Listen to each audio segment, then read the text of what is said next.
여러분, 오늘 아침에도 혈당 수치 확인하며 한숨부터 내쉬셨습니까? 먹고 싶은 것 참아가며 현미밥에 채소만 먹는데 왜 뱃살은 안 빠지고 혈압은 그대로일까 억울한 마음마저 드실 겁니다. 우리 시니어분들, 자식들 공부시키고 출가시키느라 정작 본인 몸 돌볼 틈 없이 사셨는데 이제 좀 살만하니 몸 여기저기서 고장이 나니 얼마나 답답하십니까? 아침에 눈 뜨면 손발이 저리고 계단만 올라가도 숨이 차고 밤에는 화장실을 서너 번씩 들락거리시는 분들 정말 많으실 겁니다. 병원에 가면 의사 선생님은 식단 조절하시라, 운동하시라 그 말뿐이고 약은 점점 늘어만 가니 도대체 어떻게 해야 하는 건지 막막하기만 하실 겁니다. 혈당 관리한다고 남들 다 먹는 과일도 못 먹고 손주들이 사준 빵도 못 먹고 명절에 떡국 한 그릇도 눈치 보며 먹어야 하니 삶의 낙이 사라지는 기분이 드실 수밖에 없습니다. 친구들 만나서 커피 한 잔 마시려 해도 설탕이 걱정, 밥 한 끼 먹으려 해도 혈당이 걱정, 이러다 보면 먹는 즐거움 자체가 스트레스가 되어버리는 거죠. 이렇게 참고 또 참는데도 수치는 나아지지 않으니 정말 하늘이 야속하게 느껴지실 겁니다. 혹시 여러분 중에 약 먹는 것도 지겹고 병원 다니는 것도 지겹고 이러다가 합병증이라도 오면 어쩌나 밤잠을 설치신 분도 계실 겁니다. 눈이 침침해지고 발끝이 저려오고 상처가 잘 안 낫는 것 같은 느낌. 혹시 이미 합병증이 시작된 건 아닌가 불안해지시는 거죠. 그런데 오늘 제가 드리는 말씀을 끝까지 들으시면 그 불안에서 벗어날 수 있는 실마리를 찾으시게 될 겁니다. 그런데 여러분 그거 아십니까? 식단 조절을 아무리 해도 혈당이 잡히지 않는 진짜 이유는 여러분의 의지가 부족해서가 아니라 여러분의 세포가 기름때에 절어 딱딱하게 굳어버렸기 때문입니다. 이게 무슨 말이냐면요. 우리 몸속에는 수십조 개의 세포가 있는데 이 세포 하나하나에 영양분이 들어가야 에너지가 만들어지고 몸이 정상적으로 움직입니다. 그런데 세포 표면이 나쁜 기름과 노폐물로 뒤덮여 딱딱하게 굳어버리면 어떻게 되겠습니까? 낡은 하수구에 기름때가 끼면 물이 안 내려가듯 세포가 딱딱해지면 인슐린이 아무리 문을 두드려도 포도당이 들어가지 못하고 혈관 속을 떠돌게 됩니다. 혈관 속에 포도당이 넘쳐나니 혈당 수치는 올라가고 들어가지 못한 포도당은 결국 뱃살로 쌓이게 되는 겁니다. 이게 바로 당뇨가 낫지 않고 뱃살만 느는 근본적인 원인입니다. 여러분 잘못이 아닙니다. 식단을 아무리 바꿔봤자 세포 자체가 문을 닫고 있으니 효과가 없었던 것이죠. 열쇠가 녹슬어서 문이 안 열리는데 아무리 밖에서 밀어봤자 소용없는 것과 같은 이치입니다.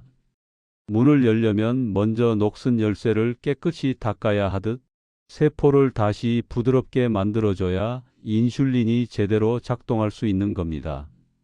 오늘 제가 알려드릴 이 소금물 한 잔은 그 딱딱해진 세포의 기름때를 씻어내고 다시 말랑말랑하게 만들어주는 마법 같은 열쇠입니다.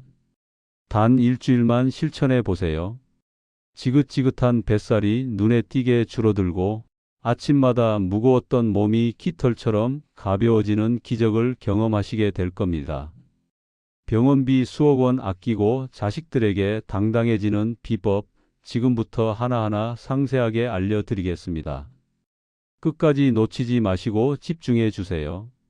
본격적으로 들어가기 전에 여러분이 오늘 누르는 구독과 좋아요는 단순한 클릭이 아니라 자식들에게 짐이 되지 않고 100세까지 당당하게 살겠다는 여러분 자신과의 소중한 약속입니다. 지금 댓글창에 내 몸은 내가 지킨다라고 힘차게 남겨주세요. 그 한 줄의 다짐이 여러분의 췌장과 심장을 깨우는 기적의 시작이 될 것입니다. 여러분이 건강하게 오래오래 곁에 계셔 주시는 것, 그것이야말로 이 세상 그 무엇과도 바꿀 수 없는 가족들의 가장 큰 행복입니다. 자, 그러면 먼저 우리 혈관을 썩게 만드는 세 가지 암살자와 세포를 굳게 만드는 주범에 대해서 이야기해 보겠습니다. 이 세 가지만 제대로 알고 피하셔도 여러분의 혈당과 혈압은 눈에 띄게 달라질 겁니다.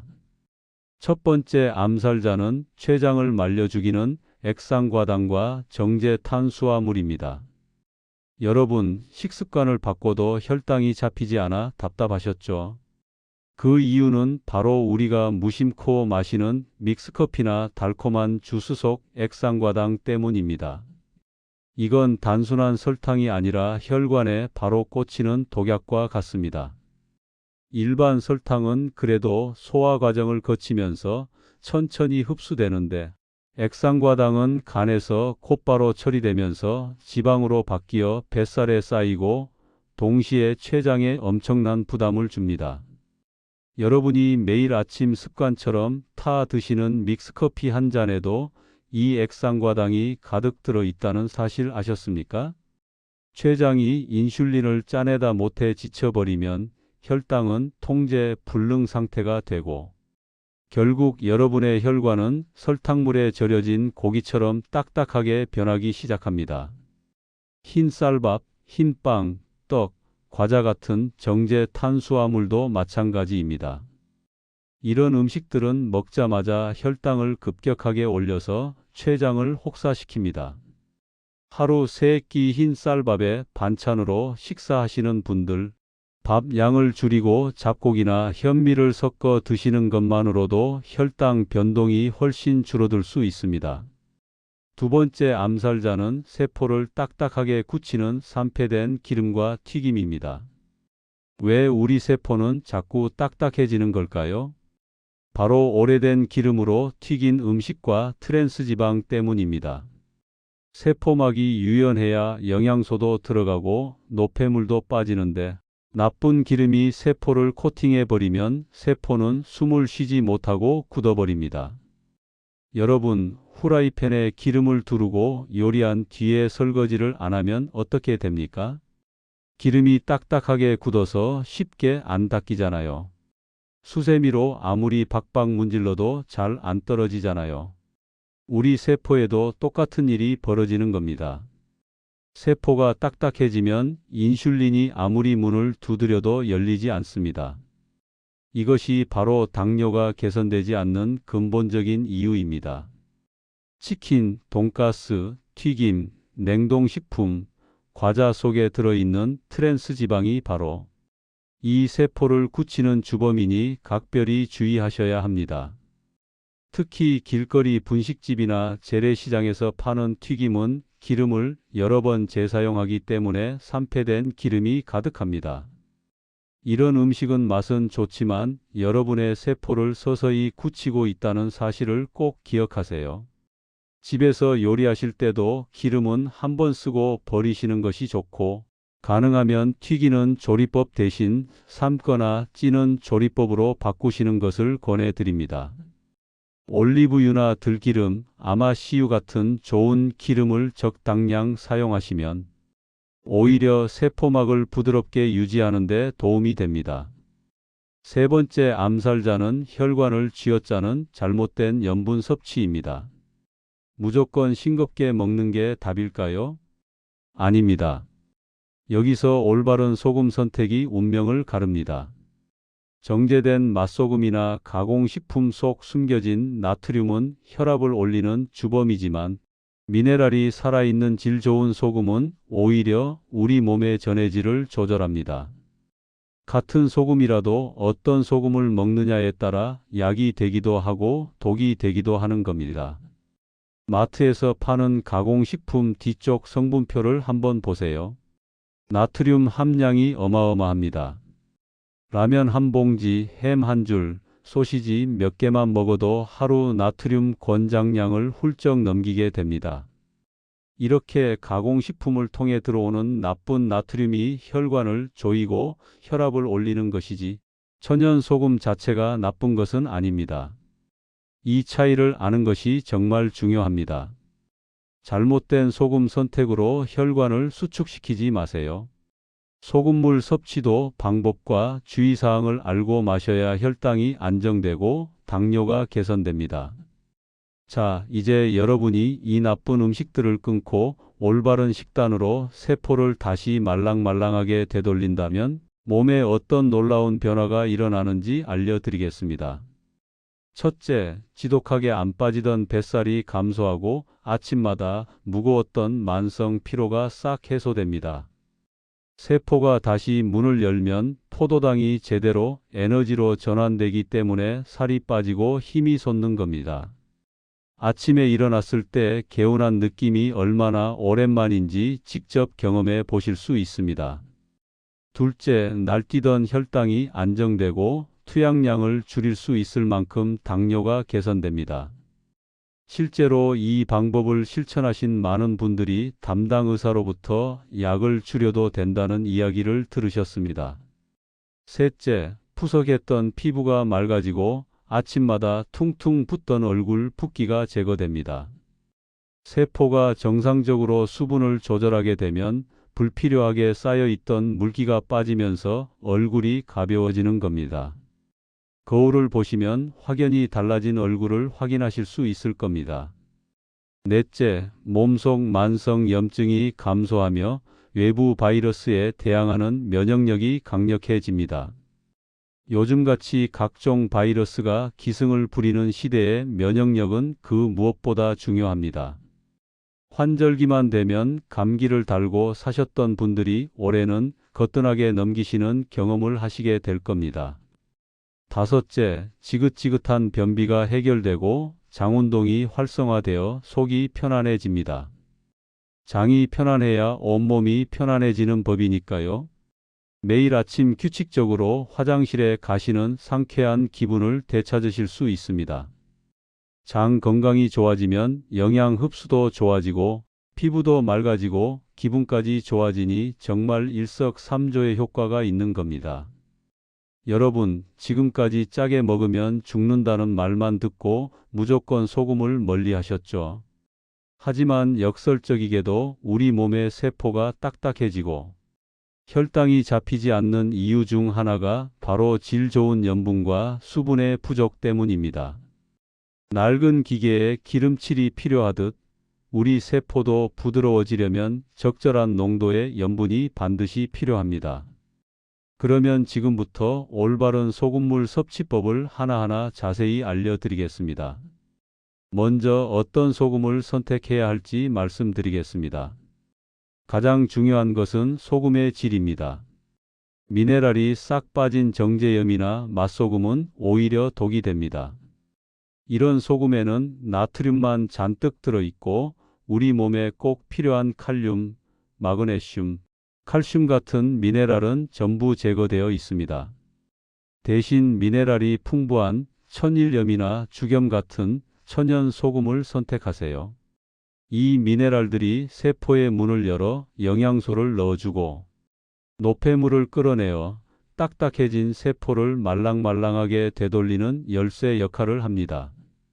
마트나 전통시장에서 천일염을 구하실 때는 원산지와 제조일자를 꼭 확인하시고 3년 이상 간수를 뺀 숙성 천일염이 가장 좋습니다.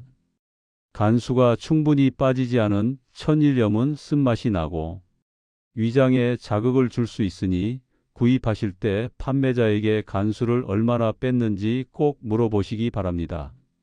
죽염의 경우에는 구운 횟수가 많을수록 불순물이 제거되어 좋은데 3번 이상 구운 3번 죽염 이상을 선택하시면 됩니다.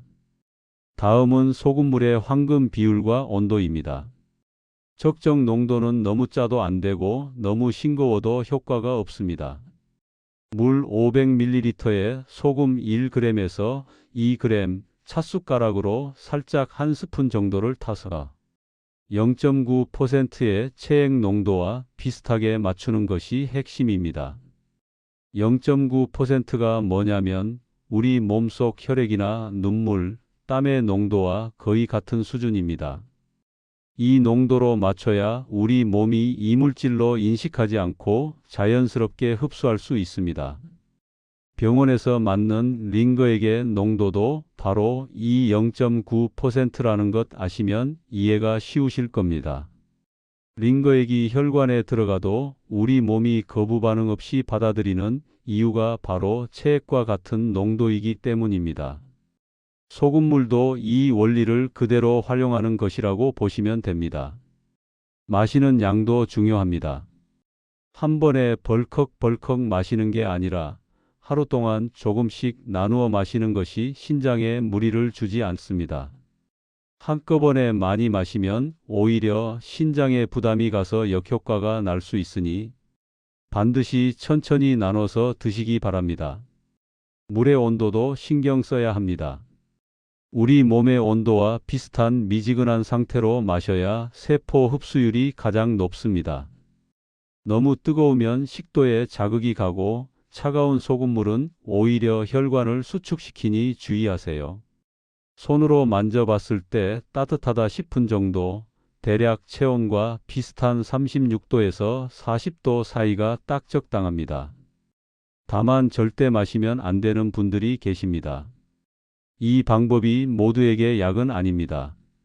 이미 신장 기능이 많이 저하되어 투석 중이신 분이나 중증, 신부전증으로 수분 조절이 엄격히 필요하신 분들은 반드시 담당의와 상의 후 진행하셔야 합니다. 고혈압 약을 드시고 계신 분들도 소금물을 시작하기 전에 담당 의사에게 한번 여쭤보시는 것이 안전합니다. 또한 부종이 심하신 분, 간경화가 있으신 분들도 반드시 담당의의 지도하에 진행하셔야 합니다. 아무리 좋은 방법이라도 내 몸 상태에 맞지 않으면 독이 될 수 있다는 것, 이 점을 반드시 명심해 주세요. 내 몸의 신호에 귀를 기울이는 것이 건강의 시작입니다. 자, 이제 이론은 충분히 알았으니 여러분이 오늘 당장 주방에서 실행할 수 있는 실전법을 알려드리겠습니다. 28년이라는 긴 세월 동안 수많은 환자를 만나온 의사들도 입을 모아 강조하는 비결입니다. 이 소금물 한 잔이 몸속 염증을 잡는 데는 그 어떤 비싼 영양제보다 빠르고 확실한 효과가 있습니다. 영양제 한 통에 몇만 원, 몇십만 원씩 쓰시는 분들 많으신데 사실 우리 몸이 가장 필요로 하는 것은 그렇게 비싼 게 아닙니다. 깨끗한 물에 좋은 소금 한 스푼, 이것이 바로 가성비 최고의 건강 비법입니다. 소금물 마시면 혈압 오를까봐 무섭다는 분들 집중하세요. 혈압 걱정 없는 농도는 바로 0.9%입니다. 우리 눈물이나 땀과 같은 농도죠. 직접 타보시면 아시겠지만 생각보다 짜지 않고 밍밍한 맛이 납니다. 혹시 밍밍해서 먹기 힘드시면 레몬즙을 한두 방울 떨어뜨리셔도 좋습니다. 이 농도가 혈압을 자극하지 않으면서 세포 속 쓰레기를 씻어내는 가장 안전한 비율입니다. 그렇다면 아침일까 밤일까? 최적의 섭취 시간을 알려드리겠습니다. 가장 좋은 시간은 아침 공복입니다. 밤새 잠든 사이 우리 몸은 수분이 빠져나가고 혈액이 끈적해집니다. 아침에 일어나면 입이 마르고 목이 칼칼한 것도 바로 이 때문이죠. 이때 따뜻한 소금물 한 잔을 마셔주면 혈액을 맑게 깨우고 장 운동을 활발하게 해줍니다. 잠들어 있던 장이 꿈틀꿈틀 움직이기 시작하면서 아침 배변 활동이 훨씬 수월해지실 겁니다. 하지만 위장이 예민해 공복에 설사를 하시는 분들은 식후 한두 시간 뒤에 드셔도 충분히 효과를 보실 수 있습니다.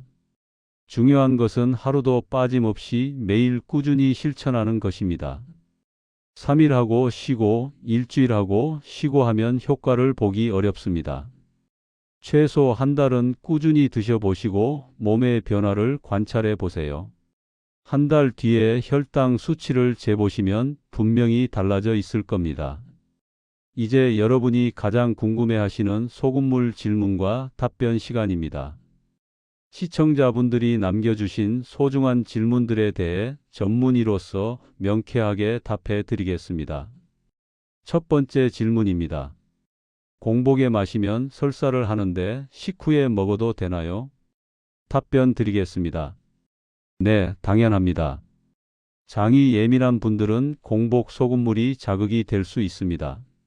무리하지 마시고 식후에 천천히 드시는 것부터 시작하세요. 처음에는 양을 절반으로 줄여서 드시다가 몸이 적응하면 서서히 양을 늘려가시는 것도 좋은 방법입니다. 우리 몸은 기계가 아니라 살아있는 생명체이기 때문에 천천히 적응 시간을 주는 것이 중요합니다.